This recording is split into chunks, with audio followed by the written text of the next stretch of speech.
जय हिंद दोस्तों, यूपीएससी 9 में आपका स्वागत है। जैसा कि आप देख रहे हो, आई दृष्टि जो मैगजीन आई हुई है करंट अफेयर्स की, उसका ये वैज्ञानिक परिदृश्य है दोस्तों। साइंटिफिक जितने भी साइंस एंड टेक्नोलॉजी से रिलेटेड जितने भी क्वेश्चन हैं आपके एग्जाम्स में, सब इन्होंने कवर किया हुआ है। Most of the important question हैं और most of the important current affairs है इस आई दृष्टि का दोस्तों।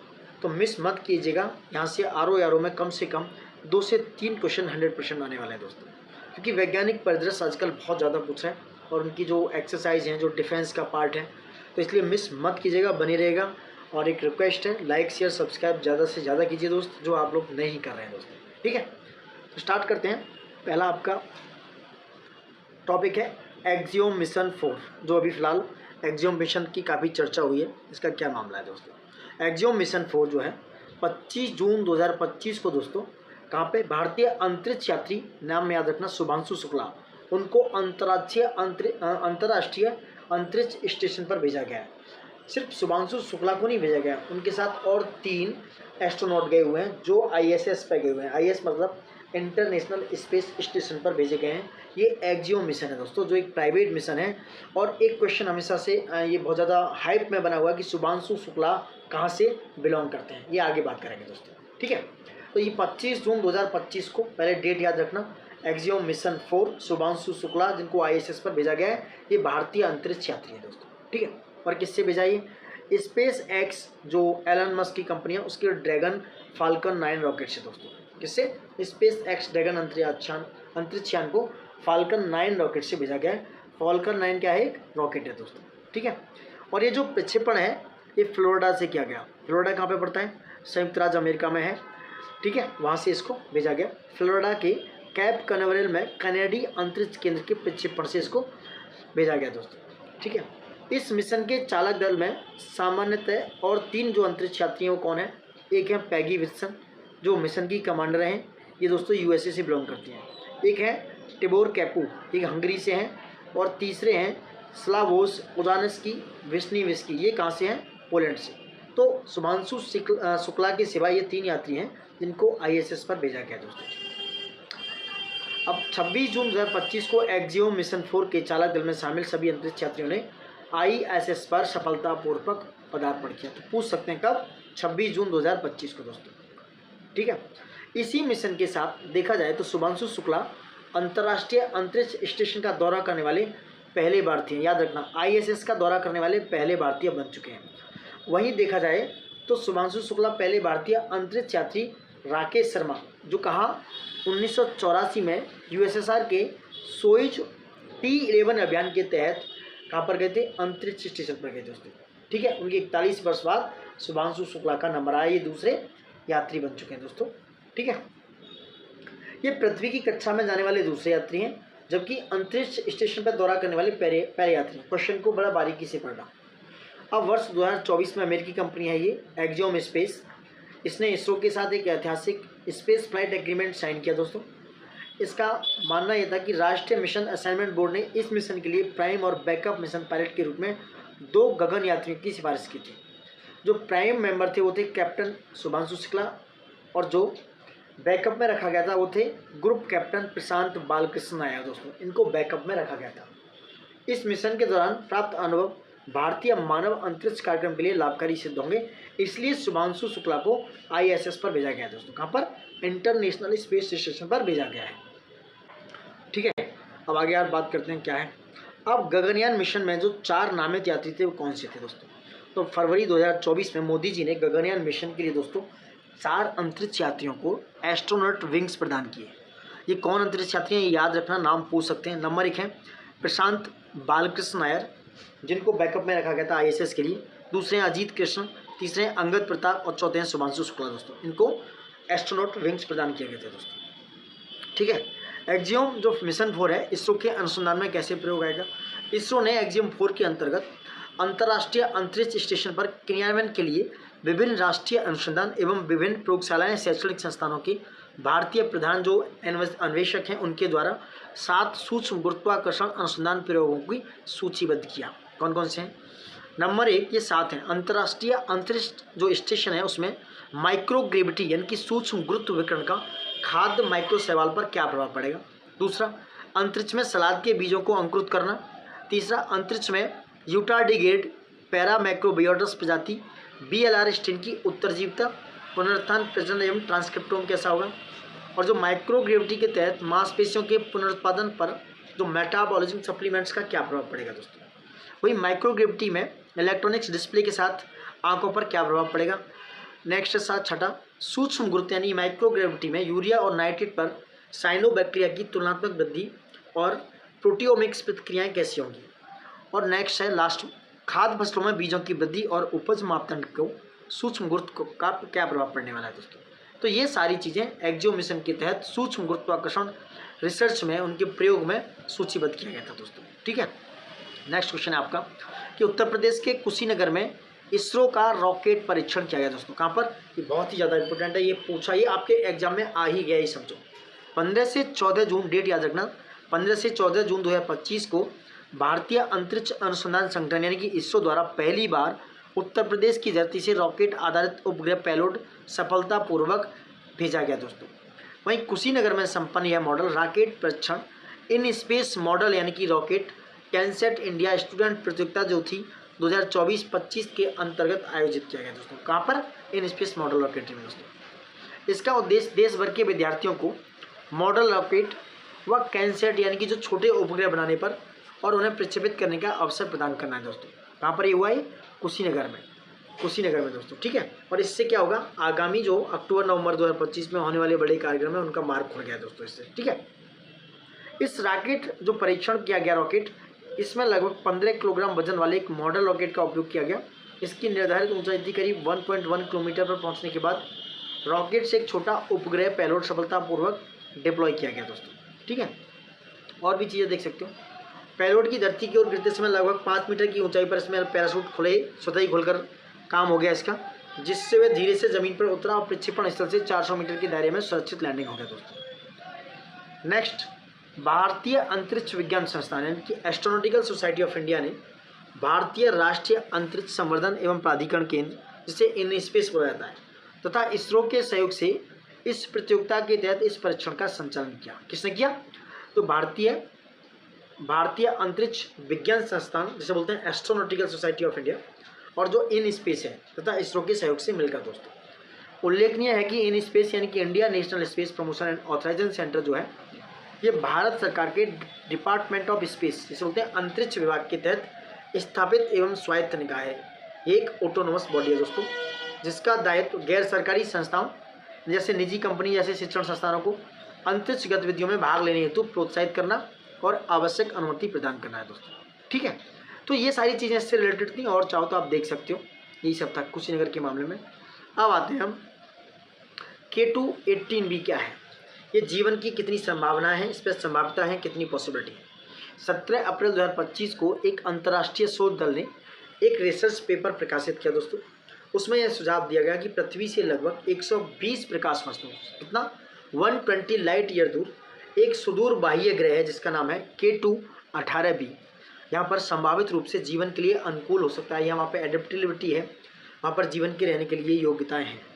तो K2-18b सिंह यानी कि लियो तारामंडल में स्थित एक उप नेपच्यून यानी कि सब नेपच्यून ग्रह है, जो लाल बौने तारे यानी कि K2-18 की परिक्रमा करता है। इसका आकार पृथ्वी से लगभग 2.6 गुना और इसका द्रव्यमान कितना है, 8 गुना अधिक है दोस्तों। ठीक है, कितना है द्रव्यमान, 8 गुना अधिक है इसका द्रव्यमान।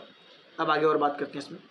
यह अपने तारे से उतनी ही सौर ऊर्जा प्राप्त करता है जितना पृथ्वी सूर्य से मिलती है दोस्तों, समझ रहे हैं। क्योंकि जो पृथ्वी है वो भी एक ग्रह है और सूर्य उसका तारा है। सूर्य पृथ्वी जो है सूर्य से ऊर्जा लेती है, वैसे ही ये K2-18b क्या है, उस अपने तारे से उतनी ही सोलर एनर्जी लेता है जितनी कि सूर्य पृथ्वी को देता है दोस्तों। वहीं ग्रह की खोज 2015 में नासा के केपलर-2 मिशन, नासा का केपलर-2 मिशन कब किया, 2015 में, ये भी पूछा जा सकता है, उसके द्वारा की गई थी।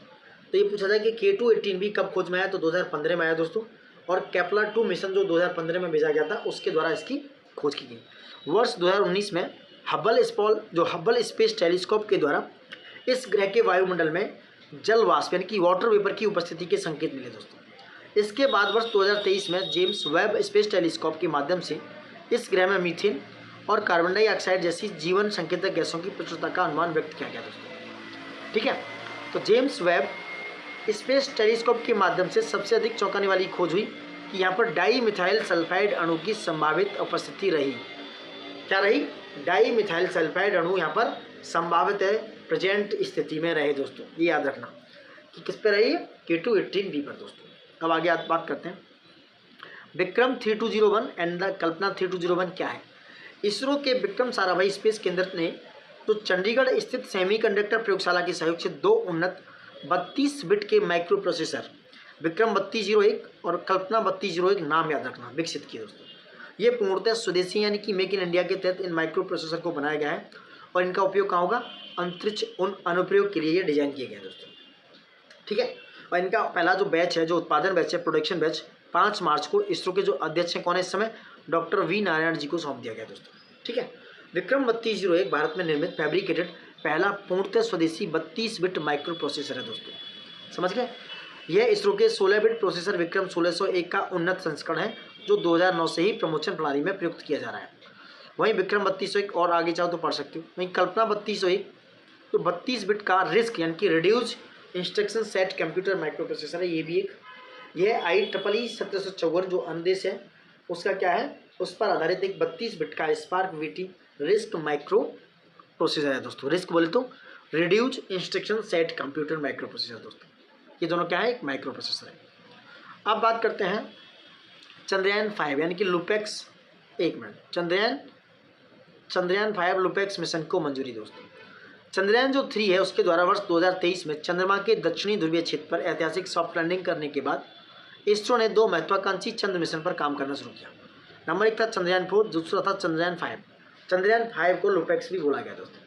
जो चंद्रयान 5 है जिसे लुपेक्स बोला जा रहा है, लूनार पोलर एक्सप्लोरेशन कहा जाता है। भारत और जापान का साझा चंद्र मिशन है दोस्तों। किस किस का? इंडिया और जापानीज का, यानी कि इसरो और जेक्सा का ये क्या है? संयुक्त मिशन है। इसका लक्ष्य चंद्रमा के दक्षिणी ध्रुव के स्थायी अंधकार वाले PSR यानी कि इसे बोलते हैं परमानेंट यहाँ पर है क्षेत्रों के आसपास रोवर उतारकर जल बर्फ की खोज एवं इन सिटू विश्लेषण करना है। 10 मार्च 2025 को मोदी जी की अध्यक्षता में चंद्रयान 5 मिशन यानी से लुपेक्स मिशन को वित्तीय मंजूरी प्रदान की गई दोस्तों। इसकी घोषणा 16 मार्च 2025 को बेंगलुरु में इसरो के नए अध्यक्ष वी नारायण द्वारा अपना पदभार ग्रहण करने के लिए आयोजित एक सम्मान समारोह में की गई दोस्तों। कब की गई? 16 मार्च 2025 को दोस्तों, याद रखना डिटेल। इस मिशन का उद्देश्य दोस्तों जापान की अंतरिक्ष एजेंसी जाक्सा द्वारा अपने H324L प्रक्षेपण यान के द्वारा प्रक्षेपित किया जाएगा। कौन सा? H324L प्रक्षेपण यान के द्वारा, जो MHI यानी कि जो मित्सुबिशी हेवी इंडस्ट्रीज है जापान द्वारा निर्मित चंद्र रोवर को ले जाएगा। जबकि इसके लैंडर का निर्माण कौन कर रहा है? इसरो। ये क्वेश्चन पूछा जा सकता है दोस्तों। जो इसके लैंडर का निर्माण कर रहा है इसरो और जो रोवर है दोस्तों उसका निर्माण कर रहा है जापान दोस्तों। जापान की MHI यानी कि मित्सुबिशी हेवी इंडस्ट्रीज इसका निर्माण कर रही है। किसका? रोवर का दोस्तों। और लैंडर का निर्माण कर रहा है इसरो। और इसके जो वैज्ञानिक उपकरण हैं वो इसरो और जापान की जो अंतरिक्ष एजेंसी है जाक्सा और यूरोपीय अंतरिक्ष एजेंसी जो है ESA जो यूरोप की नासा उनके द्वारा प्रदान किए जाएंगे। ये भी पूछ सकते हैं कि भाई जो वैज्ञानिक उपकरण हैं उन्हें इसरो जापान की अंतरिक्ष एजेंसी यूरोपीय स्पेस एजेंसी नासा की जो स्पेस एजेंसी है उनके द्वारा प्रदान किए जाएंगे ये सारे उपकरण दोस्तों, जो सभी विषयगत रूप से चंद्रमा के ध्रुवीय क्षेत्र में आरक्षित वाष्पशील पदार्थों के अन्वेषण एवं इन सीटू विश्लेषण से जुड़े होंगे। किससे? इन सीटू विश्लेषण से जुड़े होंगे दोस्तों। ठीक है, यह मिशन भारत के वर्ष 2040 तक, कब तक? 2040 तक चंद्रमा पर मानव मिशन भेजने के लिए उनके लक्ष्य की दिशा में एक महत्वपूर्ण कदम है दोस्तों। ठीक है, तो यह मिशन 2040 तक है। चंद्रयान 4 भारत का प्रस्तावित चौथा चंद्र मिशन है जिसका उद्देश्य दोस्तों क्या है? चंद्र सतह से मिट्टी पत्थर के नमूने एकत्र कर पृथ्वी पर वापस लाना। यह इसरो का पहला लूनर सैंपल रिटर्न अभियान होगा दोस्तों। कौन सा? चंद्रयान 4 मिशन।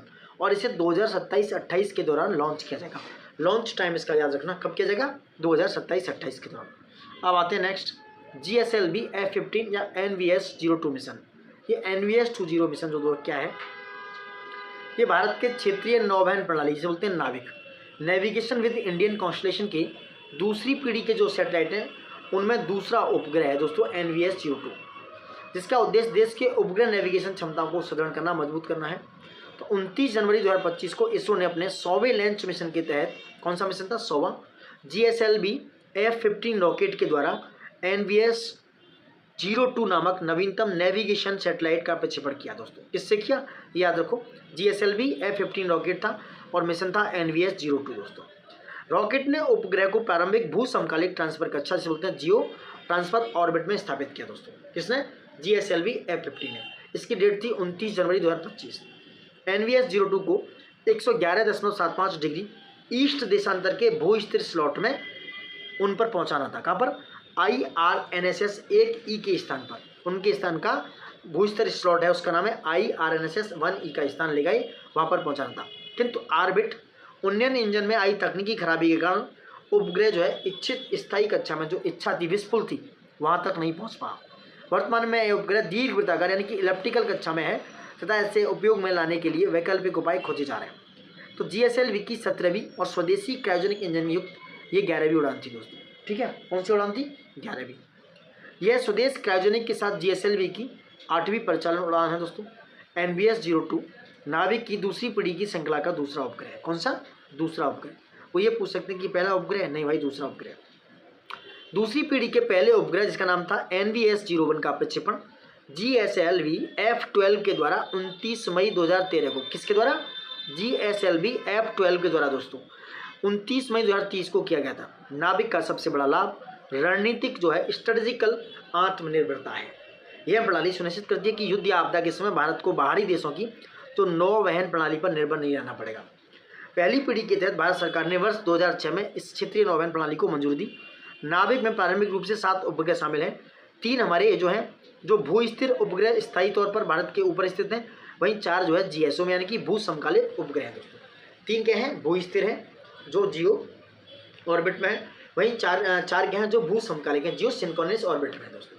ठीक है, और ये जो NVS-01 था ये GSLV F-12 के द्वारा, और ये NVS-2 क्या है, ये किसके द्वारा, GSLV F-15 के द्वारा। ये याद रखना, मैचिंग में आ सकता है। IRNSS जो है पहला उपग्रह था जो जुलाई 2013 में PSLV C-22 के द्वारा C-22 द्वारा प्रक्षेपित किया गया दोस्तों। कौन सा, IRNSS 1A जुलाई 2013 और PSLV C-22 के द्वारा।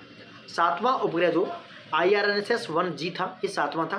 ठीक है, G किससे लगाएंगे तो G से 7वां हो गया, G 7वें नंबर पे आता है, इनके अल्फ़ाबेट को न्यूमेरिक में जाएंगे तो G 7 नंबर पे आता है। तो जो 7वां उपग्रह था IRNSS 1G, ये 2016 में, कब, 2016 में इसको लॉन्च किया गया दोस्तों।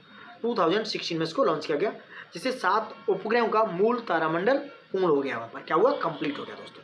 ठीक है, कुछ और आंकड़े देखते हैं। इनका जो कवरेज है पूरे भारतवर्ष तथा इसके करीब 1500 किलोमीटर तक जो क्षेत्र है वहाँ तक समाहित है, यानी कि ये जो उपग्रह हैं 1500 किलोमीटर तक एरिया को कवर करेंगे। नाविक 2 तरह की सेवाएं प्रदान करते हैं। एक तो मानक स्थिति सेवा, क्या है, मानक स्थिति सेवा जो बोलते हैं SPS, आम जनता हेतु मुक्त सेवा है ये। दूसरा है प्रतिबंधित सेवा, रिस्ट्रिक्टेड सर्विस है ये रिस्ट्रिक्टेड जो सर्विस है ये सैन्य या विशिष्ट उपयोगकर्ताओं द्वारा संवेदनशील सेवा है दोस्तों। ठीक है, अब कुछ नौवहन प्रणालियां हैं जो देश यूज करते हैं, उन पर बात कर लेते हैं। जैसे GPS को कौन यूज करता है, वो USA के द्वारा, संयुक्त राज्य अमेरिका GPS यूज करता है दोस्तों। वहीं बेडू कौन यूज करता है, चाइना, रसिया करता है ग्लोनास, और जापान करता है QZSS मित्सुबिशी दोस्तों, और नाविक करता है भारत। हमारा भारत क्या करता है, नाविक दोस्तों। तो ये अब तक की कुछ देशों के द्वारा संचालित नौवहन प्रणालियाँ थी दोस्तों। अब बात करते हैं भारत का पहला वाणिज्यिक अंतरिक्ष निगरानी उपग्रह बोला गया SCOT, क्या बोला गया, SCOT यानी कि SCOT, यानी कि ये जो है space camera for object trekking है दोस्तों, इसका नाम SCOT का। भारत का ये पहला कॉमर्शियल स्पेस निगरानी सैटेलाइट है। तो भारतीय जो अंतरिक्ष स्टार्टअप है जिसका नाम है दोस्तों दिगंतरा, क्या है, दिगंतरा, याद रखना, उनके द्वारा प्रक्षेपित SCOT स्पेस 4 यानी कि SCOT का जो फुल फॉर्म है SCOT stand for space camera for object tracking. ये उपग्रह देश की स्पेस सिचुएशनल अवेयरनेस क्षमताओं में एक नई छलांग का प्रतिनिधित्व करता है। यह उपग्रह 14 जनवरी 2025 को कैलिफोर्निया यानी USA के वॉन्डेनबर्ग स्पेस फोर्स बेस से SpaceX के फॉल्कन 9 रॉकेट के द्वारा प्रक्षेपित किया गया दोस्तों। कहाँ पर, ट्रांसपोर्टर 12 मिशन के तहत पृथ्वी की कक्षा में स्थापित किया गया था। इसमें फैक्चुअल डेटा देखो दोस्तों। SCOT जो है यानी कि space camera for object trekking एक उपग्रह है और भारतीय अंतरिक्ष स्टार्टअप जो दिगंतरा है उसके द्वारा इसको प्रक्षेपित किया गया दोस्तों। किसके, दिगंतरा के द्वारा, एक मिनट भाई, दिगंतरा के द्वारा। और ये जो है स्पेस सिचुएशनल अवेयरनेस क्षमताओं में एक नई छलांग है।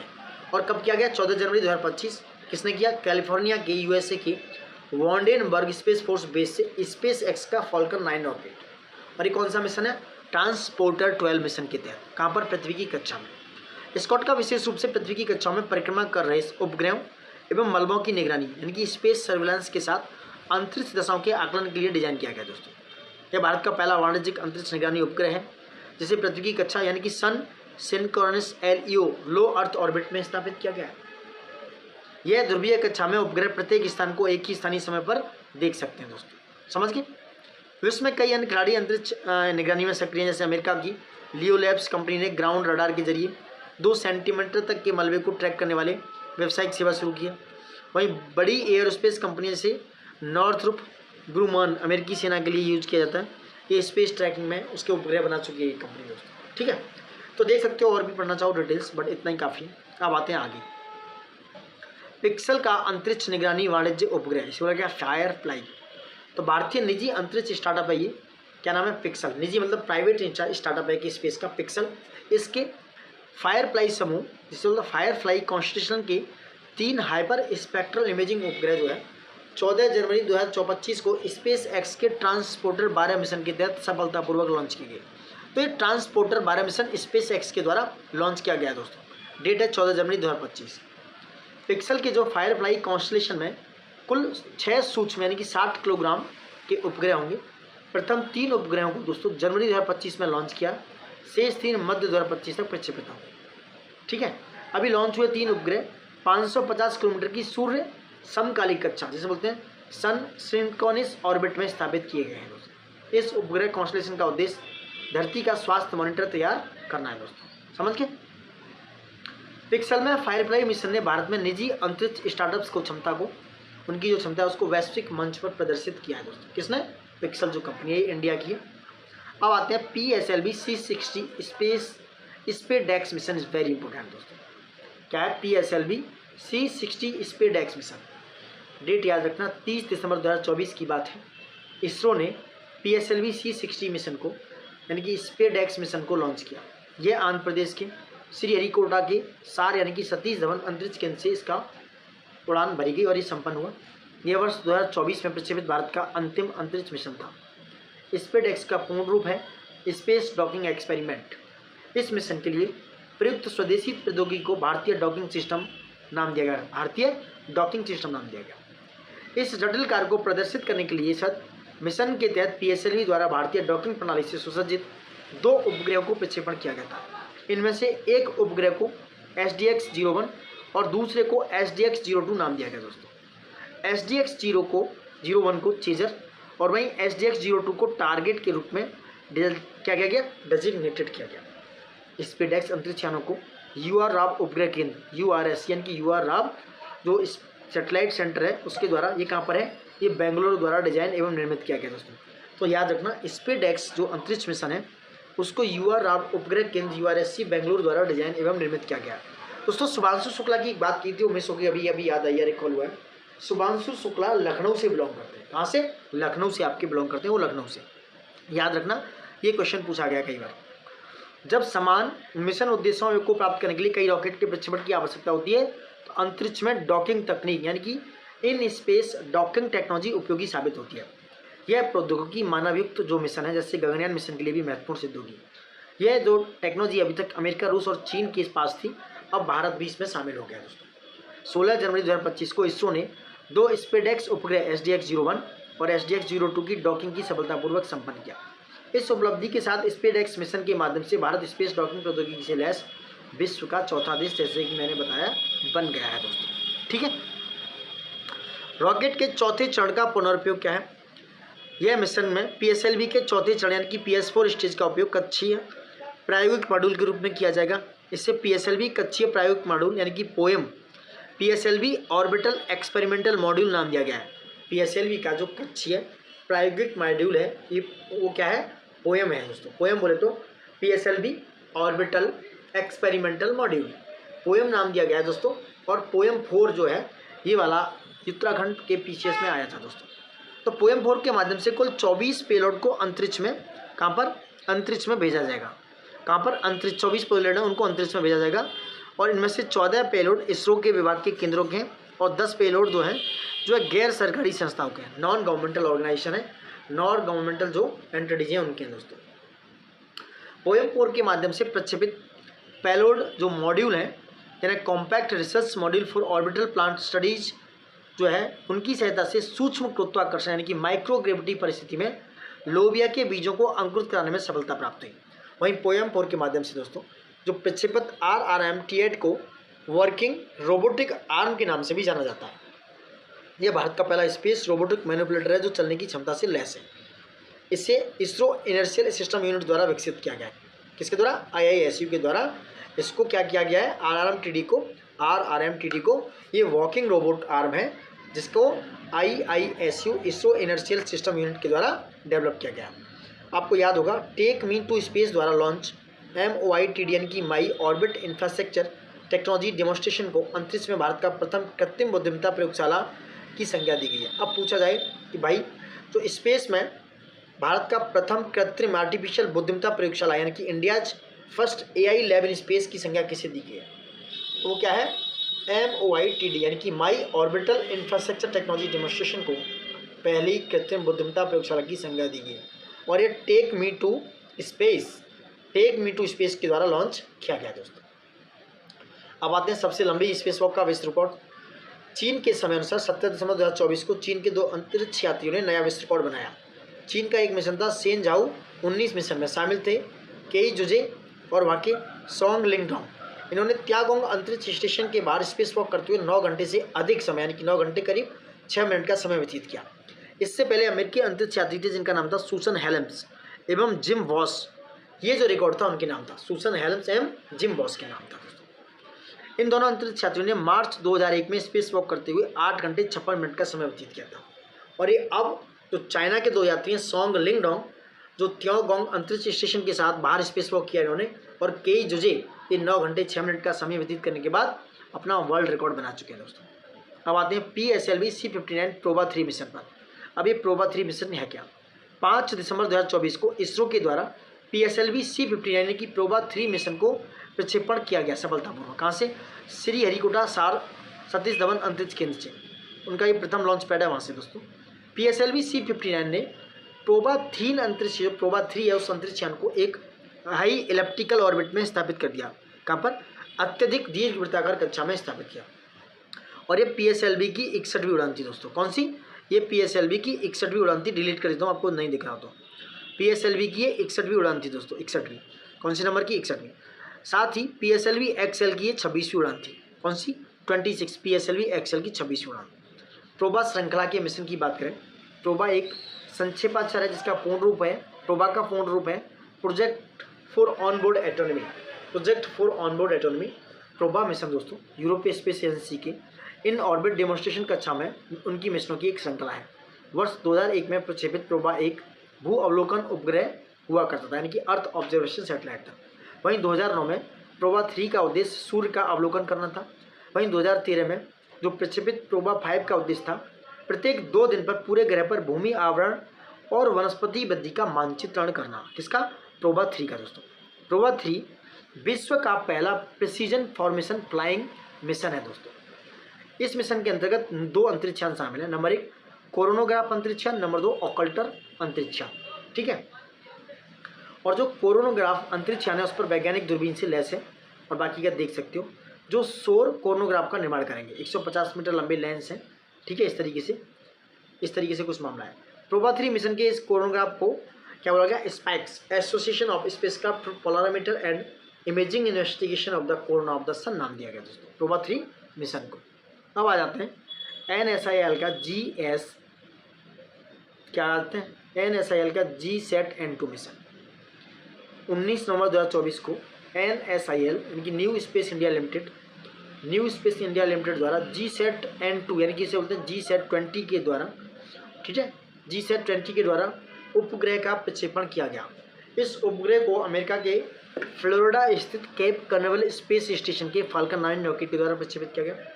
नाम क्या है इसका? GSAT-N2। किससे? NSIL का है। GSAT-N2 मतलब GSAT-20 फाल्कन 9 रॉकेट। ठीक। इसका वजन है 4700 किलोग्राम और ये एक संचार उपग्रह है, कम्युनिकेशन सैटेलाइट। ठीक है। का बैंड जो है उच्च गति उपग्रह है, क्या है, हाई थ्रोइड सैटेलाइट। NSIL ने भारतीय अंतरिक्ष अनुसंधान संगठन इसरो के माध्यम से उस उपग्रह को निर्माण किया।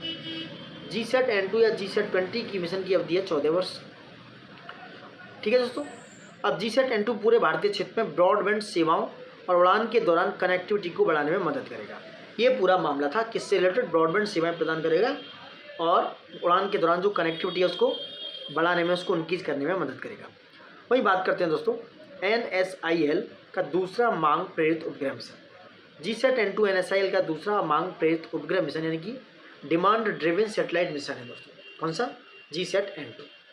इसका जो है जून 2022 में एरियन 5 रॉकेट द्वारा प्रक्षेपित GSAT-24 NSIL का प्रथम मांग प्रेरित उपग्रह मिशन था दोस्तों। अभी कह रहे हैं कि पहला कौन सा है, तो पहला है आपका GSAT-24 जो जून 2022 में एरियन 5 रॉकेट के द्वारा प्रक्षेपित किया गया था। ठीक है, और आप पढ़ना चाहो तो पढ़ लो। आपको ज्ञात हो कि NSIL जो है इसरो की एक कॉमर्शियल विंग है, कॉमर्शियल यानी कि व्यावसायिक शाखा है इसरो की और NSIL ने न्यू स्पेस इंडिया लिमिटेड। अब बात करते हैं लिग्नोसैट। लिग्नोसैट क्या है दोस्तों, जो है विश्व का जो प्रथम लकड़ी का उपग्रह बना है दोस्तों। 4 नवंबर 2024 को स्पेस एक्स का मिशन था CRS-31 दोस्तों। उसके मिशन के माध्यम से लिग्नोसैट को ISS में भेजा गया और ये विश्व का प्रथम लकड़ी का उपग्रह है। और कहाँ से भेजा गया? फ्लोरिडा का जो कैनेडी स्पेस सेंटर है वहाँ से दोस्तों। फाल्कन 9 रॉकेट का इसमें यूज हुआ। ठीक है, ये मानव रहित कार्गो ड्रैगन अंतरिक्ष यान में सवार होकर ISS पर पहुंचा दोस्तों। और लिग्नोसैट का निर्माण हिनोकी नामक जापान में पाई जाने वाली एक मैग्नोलिया लकड़ी है उसके द्वारा किया गया। किसका बनाया गया? हिनोकी जो है जापान में पाई जाती है उसके द्वारा बनाया गया। और इसका जो उद्देश्य है, पर्पज वो ये है कि अंतरिक्ष में जो मलबा है, स्पेस जंक है, उसको कम किया जाए, क्योंकि ज़्यादातर लोहे और आडंबर की चीज़ें, इलेक्ट्रॉनिक्स चीज़ें वहाँ पर, तो लकड़ी जो है वहाँ पर बहुत ज़्यादा मतलब सूटेबल रहेगी, जिससे कि ज़्यादा कचरा अंतरिक्ष में नहीं होगा दोस्तों। नेक्स्ट है, भारत का एक एनालॉग मिशन है अंतरिक्ष में भेजा गया। 1 नवंबर 2024 की बात, इसरो की ने घोषणा कर दिया कि भाई एनालॉग अंतरिक्ष मिशन का शुभारंभ करेंगे। कहाँ पर? लेह लद्दाख में। इस मिशन के तहत वैज्ञानिक और कुछ अंतरिक्ष यात्रियों को वैसा ही इन्वायरमेंट दिया जाएगा जैसा कि अंतर्ग्रह होते हैं, मंगल चंद्रमा पर होता है। जो इंटरप्लेनेटरी जो स्थान है वहाँ पर है, चंद्रमा है, मंगल मिशन है, शुक्र है, वगैरह वगैरह, वहाँ वैसी इको सिस्टम है, वैसा ही इन्वायरमेंट है, वैसा अनुभव कराया जाएगा उनके लिए। यह मिशन जो है लद्दाख में स्थित है और मंगल और चंद्रमा की सतह से काफ़ी मिलता जुलता इन्वायरमेंट क्रिएट किया गया दोस्तों। सबसे ज़रूरी बात, समुद्र तल से ये 3500 मीटर की ऊंचाई पर बनाया गया दोस्तों, जहाँ पर जो है देखा जाए तो लद्दाख में ऑक्सीजन का जो स्तर है समुद्र तल की तुलना में 40% है। कितना है? 40% कम है मतलब वहाँ पे। ठीक है, साथ ही इस क्षेत्र का जो रेतीली और पथरीली मिट्टी है वो मंगल ग्रह और चंद्रमा की चट्टानों मिट्टी वाली, 1 मिनट मिटा है वो ब्लू वाला, जो चट्टानी मिट्टियाँ हैं दोस्तों, वैसा ही इन्वायरमेंट क्रिएट किया हुआ है। ठीक है, जैसे जो रीगोलित बोलते हैं वहाँ पर चट्टानी मिट्टी से मिलती जुलती ही इन्वायरमेंट है, वैसी मिट्टी है, वैसी रेतीली पथरीली। जो रोवर की गतिशीलता, जो रोवर की मोबिलिटी है उस पर रिसर्च करेगी। यह मिशन दोस्तों किस किस के द्वारा बनाया गया? इसमें जॉइंट वेंचर कौन कौन है? गुजरात का जो है स्थित एक आका स्पेस स्टूडियो है, लद्दाख की यूनिवर्सिटी इसमें इन्वॉल्व है, IIT बॉम्बे का एक संयुक्त मिशन है दोस्तों। ठीक है, यह मिशन जो है लद्दाख स्वायत्त पर्वतीय विकास परिषद यानी कि लद्दाख ऑटोनोमस हिल डेवलपमेंट काउंसिल द्वारा समर्थन प्रदान किया गया इसको दोस्तों। वही नासा का एक मिशन है, इसका नाम है नीमो। क्या नाम है? नीमो दोस्तों, इसका नाम है नीमो। यह मिशन नासा द्वारा प्रदत्त है, NASA extreme environment mission operations इसका पूरा नाम है दोस्तों। फुल नेम है इसका नासा एक्सट्रीम मिशन दोस्तों। अब आते हैं, ये मिटा देता हूँ दोस्तों 1 मिनट ना। अब आते हैं 1 मिनट, अब आते हैं इस पर 1 मिनट। ठीक है, क्या है? मिशन शक्ति सेट, बहुत इंपॉर्टेंट। चेन्नई में स्थित एक एरोस्पेस स्टार्टअप है, स्पेस किड्स इंडिया। क्या नाम है इसका? Space kids India. याद रखना, शक्ति मिशन शक्ति सेट स्पेस किड्स इंडिया से रिलेटेड है, क्योंकि इसके द्वारा छोड़ा गया। ये 108 देशों की लगभग 1200 बालिकाओं को अंतरिक्ष प्रौद्योगिकी में प्रशिक्षण प्रदान करेंगे दोस्तों। और उनकी आयु होगी 14 से 18 साल। जो हाई स्कूल की छात्र हैं, तो स्पेस टेक्नोलॉजी, पेलोड डेवलपमेंट और अंतरिक्षयान प्रणालियों के लिए बहुत ही लंबे समय तक यानी 120 घंटे की ऑनलाइन प्रशिक्षण प्रदान किया जाएगा दोस्तों। और उनमें से प्रत्येक देश की एक छात्रा होगी, जो कुल 108 छात्राओं का उनमें से सिलेक्शन होगा। और ये छात्राएं दोस्तों पेलोड और अंतरिक्ष यान प्रोटोटाइप के निर्माण में अपना जो प्रैक्टिकल एक्सपीरियंस होगा, उसका व्यवहारिक अनुभव होगा, वो प्राप्त करेंगे।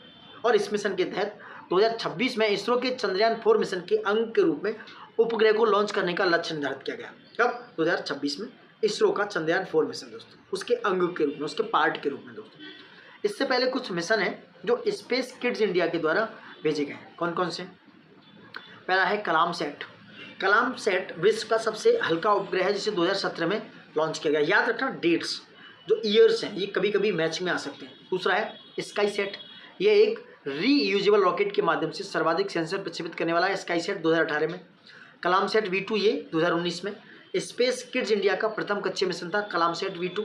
नेक्स्ट आज़ादी सेट, ये 2023 में 750 छात्रों द्वारा उपग्रह निर्मित उपग्रह है ये। उसके बाद आते हैं SD सेट पे, ये 2021 में PSLV C51 द्वारा प्रक्षेपित 3U क्यूब सेट है, जो CD/SD सेट है दोस्तों, 2021 में इसको छोड़ा गया था। वहीं जटायु 14 और 15 क्या है? ये एयर क्वालिटी पर शोध हेतु उच्च ऊंचाई पर स्थापित गुब्बारे हैं, जो 2021 में लॉन्च किए गए दोस्तों। ठीक है, अब आ जाते हैं हम स्पेस का यूरोपा क्लिपर मिशन। क्या है? यूरोपा क्लिपर मिशन दोस्तों। ये बृहस्पति यानी कि जुपिटर का एक मून है, चंद्रमा है। क्या है यूरोपा क्लिपर मिशन आपका? यूरोपा जो दोस्तों क्लिपर मिशन 14 अक्टूबर 2024 को नासा के द्वारा प्रक्षेपित किया गया। कहाँ से? कैनेडी स्पेस सेंटर से और फाल्कन हैवी रॉकेट से। और कैनेडी स्पेस सेंटर पड़ता है फ्लोरिडा में। ठीक है, यूरोपा जो क्लिपर है ये बृहस्पति यानी जुपिटर का एक उपग्रह है यूरोपा। उसका विस्तृत अध्ययन करने के लिए, बहुत डिटेल अध्ययन करने के लिए डिजाइन किया गया ये पहला मिशन है। और नासा का पहला ऐसा मिशन भी है जो पृथ्वी के बाहर किसी महासागरीय दुनिया की ओशन वर्ल्ड का अध्ययन करने के लिए समर्पित है। अब इंपॉर्टेंट बात क्या है? ये यूरोपा नासा का मिशन है दोस्तों। ठीक है, अब आते हैं और यूरोपा क्लिपर नासा द्वारा अब तक किसी ग्रही मिशन यानी कि प्लेनेटरी मिशन के लिए विकसित किया गया सबसे बड़ा अंतरिक्ष यान है। क्या है? लार्जेस्ट स्पेस क्राफ्ट पूछ सकते हैं। तो यूरोपा क्लिपर मिशन का जो प्लेनेटरी मिशन के लिए सबसे बड़ा अंतरिक्ष यान विकसित किया गया। और ये अंतरिक्ष यान लगभग 2.9 बिलियन किलोमीटर की दूरी तय करेगा और अप्रैल 2030 में बृहस्पति ग्रह तक पहुंचेगा। समझ रहे हैं आप? अप्रैल 2030 में। और छोड़ा कब गया है? 14 अक्टूबर 2024 भाई। करीब 6 साल लगने वाले हैं इसको। इस अंतरिक्ष यान बृहस्पति की कक्षा में प्रवेश करने के बाद अपने मुख्य मिशन के दौरान 49 बार यूरोपा के निकट से उड़ान भरकर, मतलब उसके आसपास फ्लाई बाई करेगा दोस्तों, और उसका निरीक्षण करेगा। और यह मिशन 2034 में अपनी समाप्ति की घोषणा कर देगा, 2034 में। ठीक है, और भी चीज़ें चाहो तो देख सकते हो, ये डिटेल है। अब यूरोपा क्या है दोस्तों, ये देख सकते हैं। यूरोपा की बात करें तो यहाँ आ जाते हैं। इस मजबूत प्रमाण यूरोपा की बर्फीली आइस क्रस्ट के नीचे तरल जल से युक्त महासागर स्थित है, ऐसा कुछ पता लगाने के लिए सब किया गया। अब यूरोपा की बात करें दोस्तों, यूरोपा क्या है? इटली के खगोल शास्त्री थे गैलीलियो गैलीली। इन्होंने 1610 में यूरोपा की खोज की। पूछ सकते हैं, एक बहुत बड़ा फैक्ट है कि यूरोपा की खोज कब की गई? तो 1610 में इसकी खोज हुई। यूरोपा का जो आकार है पृथ्वी के चंद्रमा का जो आकार है उसका लगभग 90% है। यूरोपा अगर देखा जाए तो मुख्य रूप से सिलिकेट चट्टान से निर्मित है। इसकी जो सतह है वाटर आइस की तरह एक परत है, लेयर है, वो विद्यमान है। वायुमंडल बहुत पतला है जो मुख्यतः ऑक्सीजन से निर्मित है।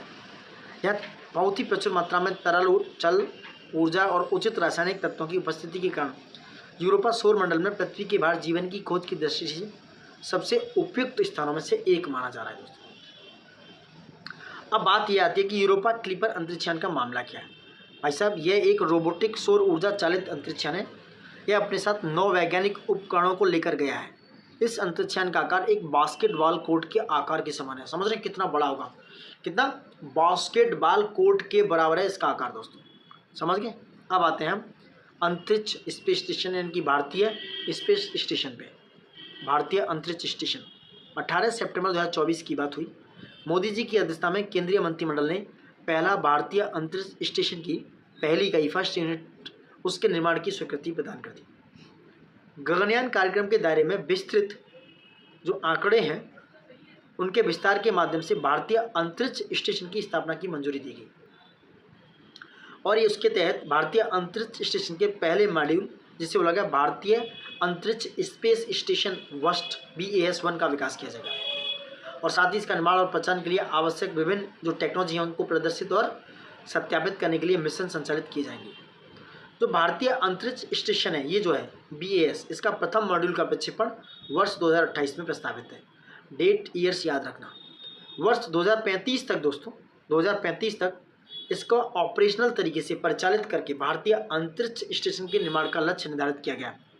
और भारतीय अंतरिक्ष स्टेशन एक राष्ट्रीय अंतरिक्ष आधारित सुविधा है जिसे बोलते हैं स्पेस बेस्ड फैसिलिटी, जो माइक्रोग्रेविटी यानी कि सूक्ष्म गुरुत्व आधारित वैज्ञानिक जो रिसर्च हैं और जो वैज्ञानिक विकास गतिविधियाँ हैं उनमें प्रोत्साहन देगी। दोस्तों आपको ज्ञात हो कि 2040 तक भारतीय मानव युक्त चंद्र मिशन यानी कि इंडियन क्रूड लूनार मिशन को प्रक्षेपित करने का लक्ष्य भी निर्धारित किया गया है कि आपको मानव सहित जो है 2040 तक जो है एस्ट्रोनॉट को भेजना है। मानव युक्त चंद्र मिशन 2040 तक उसका टारगेट है, उसका लक्ष्य निर्धारित किया गया दोस्तों। ठीक है, अब आते हैं वीनस ऑर्बिटर मिशन पे। 18 सितंबर 2024 को मोदी जी की अध्यक्षता में वीनस ऑर्बिटर मिशन की स्वीकृति मिली। वीनस जो मिशन है पृथ्वी के सबसे निकट स्थित ग्रह जिसे बोलते हैं शुक्र ग्रह, उसके वैज्ञानिक अन्वेषण हेतु साइंटिस्टिक रिसर्च हेतु लॉन्च किया जाएगा। दोस्तों इस मिशन के कुछ उद्देश्य भी हैं। यह जो है मिशन शुक्र ग्रह के वायुमंडल और भूविज्ञान वहाँ की जियोलॉजी के संबंध में बेहतर समझ का विकास करेगा। शुक्र ग्रह के सघन वायुमंडल यानी कि थिक एटमॉस्फेयर की जांच करके बड़ी मात्रा में वैज्ञानिक डेटा उत्पन्न करेगा। वहीं शुक्र ग्रह के वायुमंडल पर सूर्य के प्रभाव का पता लगाएगा। दोस्तों इस मिशन के लिए अंतरिक्ष यान के विकास और उसके प्रक्षेपण का उत्तरदायित्व इसरो पर होगा। दोस्तों इस मिशन का जो प्रक्षेपण वर्ष है वो 2028 में प्रस्तावित है। दोस्तों कब? 2028 में। और इसका जो खर्चा आएगा 1236 करोड़ रुपए, इसके कोष को मंजूरी प्रदान की गई। दोस्तों जो 834 करोड़ रुपए अंतरिक्ष यान पर खर्च किए जाएंगे। ठीक है, अब शुक्र ग्रह पर भेजे गए कुछ और मिशन हैं, कुछ वैश्विक मिशन हैं, इनकी बात कर लेते हैं। मैरिनर 2 यह पृथ्वी से परे किसी अन्य ग्रह के अन्वेषण यानी कि रिसर्च के लिए पहला सफल मिशन था। मैरिनर 2 सफल मिशन था। यह अमेरिकी मिशन था, नासा के द्वारा भेजा गया 14 दिसंबर 1962। देख रहे हो कब भेजा? 14 दिसंबर 1962 को शुक्र ग्रह के निकट से होकर गुजरा था ये मैरिनर 2। वहीं नेक्स्ट है मैगलन। 4 मई 1989 को प्रक्षेपित नासा का मैगलन शुक्र ग्रह की पूरी तरह सतह की छवियां यानी कि जो इमेज हैं लेने वाला पहला अंतरिक्ष यान था मैगलन। अब आते हैं वीनस एक्सप्रेस। 9 नवंबर 2005 को प्रक्षेपित यह पहला यूरोपीय अंतरिक्ष मिशन था। वीनस जो है यूरोपीय स्पेस एजेंसी का मिशन है जिसके शुक्र ग्रह की कक्षा में प्रवेश किया। वीनस जो है यूरोपीय स्पेस एजेंसी का है जो 9 नवंबर 2005 को यूरोपीय अंतरिक्ष यान था जो भेजा गया। नेक्स्ट है चौथा da Vinci. Deep atmospheric Venus investigation of noble gases chemistry and imaging. ये नासा के इस मिशन का प्रक्षेपण वर्ष 2029-30 तक प्रस्तावित है। नेक्स्ट है VERITAS. Venus emissivity radio science InSAR topography and spectroscopy. यह भी नासा का भविष्य में प्रक्षेपित किया जाने वाला मिशन है दोस्तों वेरिटास। ठीक है, अब बात करते हैं अगली पीढ़ी का उपग्रह प्रक्षेपण यान। 18 सितंबर 2024 को मोदी जी की अध्यक्षता में केंद्रीय मंत्रिमंडल ने अगली पीढ़ी के प्रक्षेपण यान जिसे बोलते हैं NGLV new generation launch vehicle के विकास की मंजूरी दी। इसरो के LVM 3 के प्रक्षेपण यान की वर्तमान नीति भार क्षमता यानी कि जो पेलोड कैपेबिलिटी की तुलना में NGLV new generation launch vehicle का नीति भार क्षमता 3 गुनी अधिक होगी दोस्तों। और इसकी लागत LVM 3 की लागत की तुलना में मात्र 1.5 गुनी होगी। ठीक है, कितनी होगी? 1.5 गुनी। साथ ही NGLV एक पुनर्प्रयोग यानी कि रीयूजेबल प्रक्षेपण यान होगा जो कम लागत में अंतरिक्ष तक पहुंच को सुनिश्चित करेगा। NGLV पृथ्वी की निम्न कक्षा यानी कि लो अर्थ ऑर्बिट में अधिकतम 30 टन तक वजन नीति भार को स्थापित करने में सक्षम होगा। इस रॉकेट के प्रथम चरण का पुनर्योग किया जा सकेगा। उल्लेखनीय है कि वर्तमान में भारत ने 10 टन तक वजनी जो सैटेलाइट हैं, जो उपग्रह हैं, उनको पृथ्वी की निम्न कक्षा यानी कि लो अर्थ ऑर्बिट में प्रक्षेपित करने में सक्षम प्रक्षेपण यानों के विकास में आत्मनिर्भरता प्राप्त कर ली। साथ ही भारत 4 टन तक वजनी उपग्रहों को भूतुल्यकालिक अंतरण कक्षा यानी कि जियो सिंक्रोनस ट्रांसफर ऑर्बिट में लॉन्च करने में सक्षम है, जिसे बोलते हैं GTO दोस्तों, जियो सिंक्रोनस ट्रांसफर ऑर्बिट दोस्तों। ठीक है, अब PSLV, GSLV, LVM 3 और SSLV जैसे प्रक्षेपण यानों के माध्यम से भारत को प्राप्त हुई है उपयुक्त क्षमताएं जो है। कौन कौन से? PSLV, GSLV, LVM 3 और SLV। वहीं NGLV परियोजना को भारतीय उद्योग की अधिकतम भागीदारी के साथ क्रियान्वित किया जाएगा। इसकी पेलोड क्षमता ज़्यादा होगी, देख सकते हो। एनजीएलवी की 3 विकासात्मक उड़ानें D1, D2 और D3 आयोजित की जाएंगी और इसका जो डेवलपमेंट टाइम होगा वो 96 माह यानी कि 8 वर्ष में पूरा करने का लक्ष्य निर्धारित किया गया है। ठीक है, न्यू जनरेशन लॉन्च व्हीकल दोस्तों बहुत इंपॉर्टेंट होगा इंडिया के लिए। अब आते हैं पोलारिस डॉन मिशन पर। पोलारिस डॉन मिशन 10 सितंबर 2024 को पोलारिस डॉन मिशन 10 सितंबर 2024 को नासा की वहीं फ्लोरिडा में स्थित कैनेडी स्पेस सेंटर का उन्होंने पोलारिस डॉन मिशन का प्रक्षेपण सफलतापूर्वक किया। तो पोलारिस डॉन मिशन किसका हो गया, ये याद रखना, ये हो गया नासा का दोस्तों, नासा। ठीक है, जो नास कर दी छपा हुआ है नासा।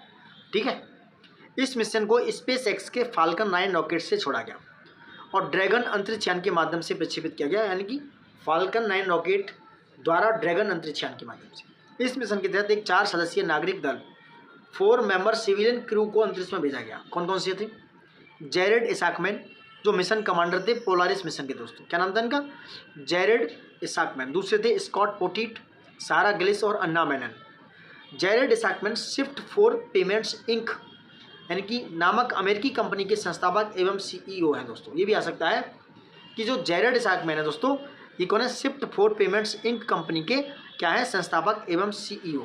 और इस मिशन को उन्होंने फाइनेंशियल तरीके से देखभाल की। लगभग 5 दिनों तक पृथ्वी की कक्षा में चक्कर लगाने के बाद पोलारिस डॉन मिशन के अंतरिक्ष यात्री 15 सितंबर 2024 को पृथ्वी पर वापस आ गए कब थे? 10 सितंबर 2024 को, आगे 15 सितंबर को।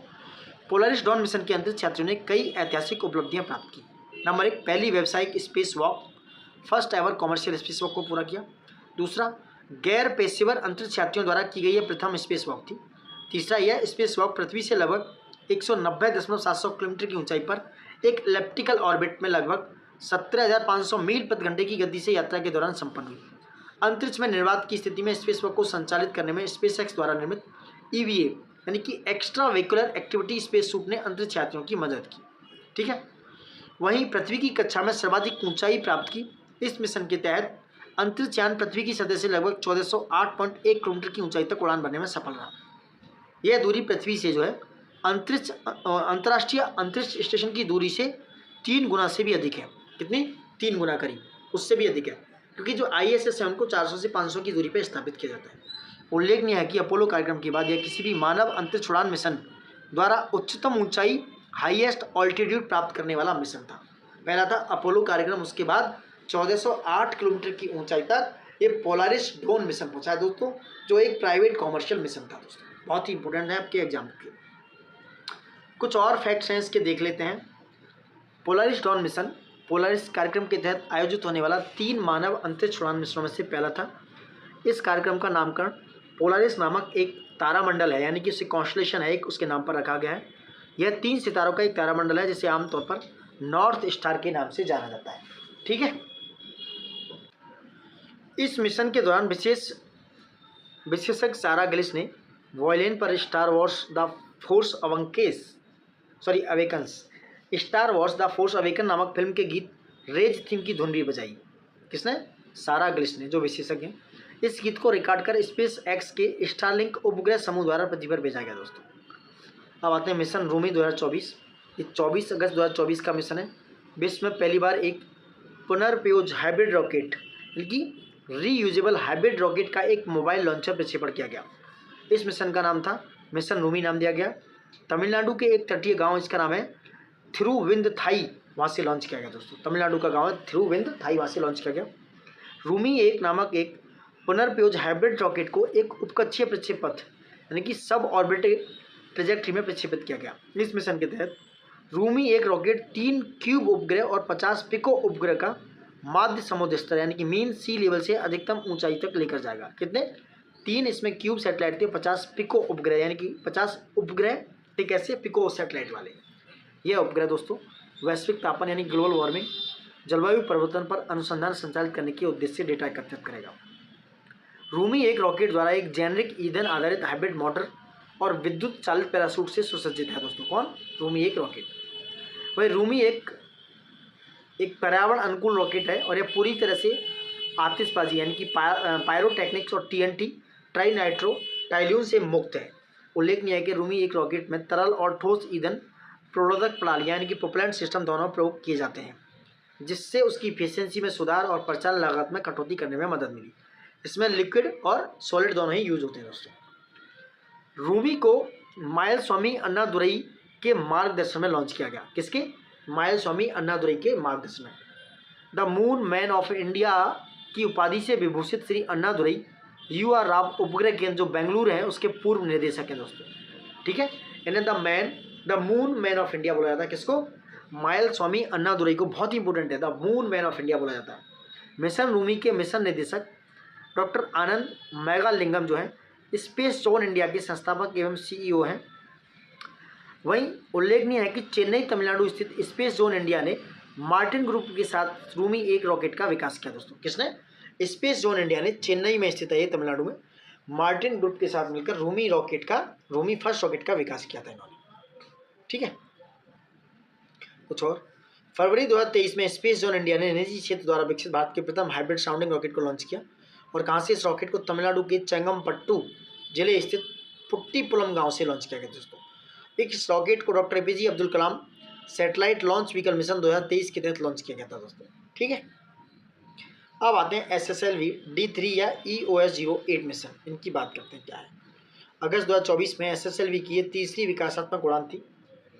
SSLV D3 सफल परीक्षण था इसका। SSLV का विकासात्मक चरण पूर्ण हो गया। 7 अगस्त 2022 को SSLV की प्रथम विकासात्मक उड़ान SSLV D1 EOS-02 मिशन संपन्न हुई थी दोस्तों। 10 फरवरी 2023 को SSLV की द्वितीय विकासात्मक उड़ान जो EO-07 मिशन के साथ संपन्न हुई। वहीं SSLV D3 की जो उड़ान थी नवीनतम, जो SAR यानी कि सतीश धवन अंतरिक्ष केंद्र श्रीहरिकोटा से लॉन्च किया गया दोस्तों। इस मिशन के तहत मुख्य उपग्रह के रूप में इसरो के नवीनतम भू अवलोकन उपग्रह यानी कि अर्थ ऑब्जर्वेशन सैटेलाइट EOS-08 को पृथ्वी की सतह से 475 किलोमीटर की ऊंचाई पर स्थित कक्षा में स्थापित कर दिया गया। इस मिशन के तहत 200 ग्राम वजनी SR-0 डेमोसेट और SR-0 डेमोसेट की भी उसकी निर्धारित कक्षा में स्थापित कर दिया गया। यह उपग्रह चेन्नई स्थित स्टार्टअप स्पेस रिक्शा द्वारा विकसित किया गया है। और इसके कितने 2 पेलोड हैं उनको लेकर जाएगा। एक पेलोड है LoRa M2M मैसेजिंग प्रणाली, जिसका विकास चेन्नई स्थित स्पेस किड्स इंडिया के निर्देशन में SRM पब्लिक स्कूल चेन्नई के छात्रों द्वारा किया गया। तो SRM public school space rickshaw mode में किसी पेलोड को लॉन्च करने वाला प्रथम भारतीय स्कूल बन गया। कौन सा? SRM पब्लिक स्कूल दोस्तों। अब EOS-08 क्या है, इसकी बात कर लेते हैं। EOS-08 का वजन 175.5 किलोग्राम है और इसमें 3 पेलोड हैं दोस्तों।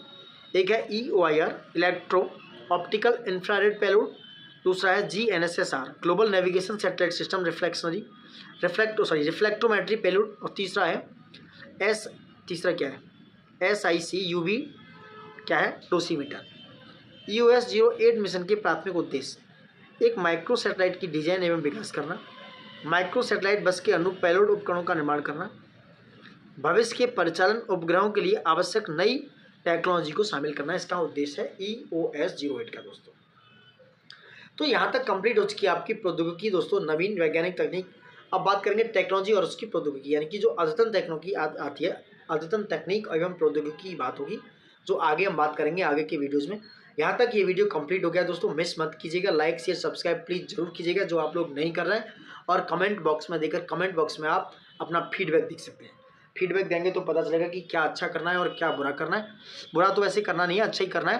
तो आप प्लीज़ फीडबैक जरूर दीजिएगा और लाइक शेयर सब्सक्राइब प्लीज़ जरूर कीजिएगा।